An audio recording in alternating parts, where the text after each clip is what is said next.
Welcome. In front of me is a ZTE Blade V10 Vita, and today I will show you how to format the SD card on the device.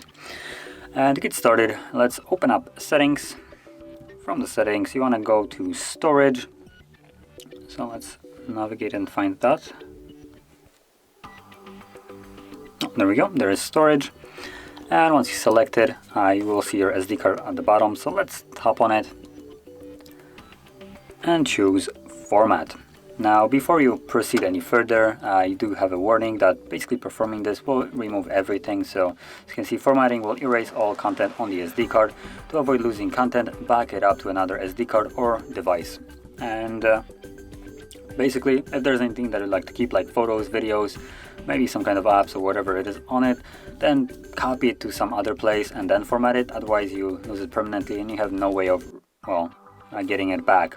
But assuming you have already done it or you don't want to, you can tap on format SD card. This will begin the process and it only takes a couple of seconds. So you can see right about, there we go, it's finished. So click on done and you're completely finished with the formatting of the SIM card. And if you found this video helpful, don't forget to hit like, subscribe, and thanks for watching.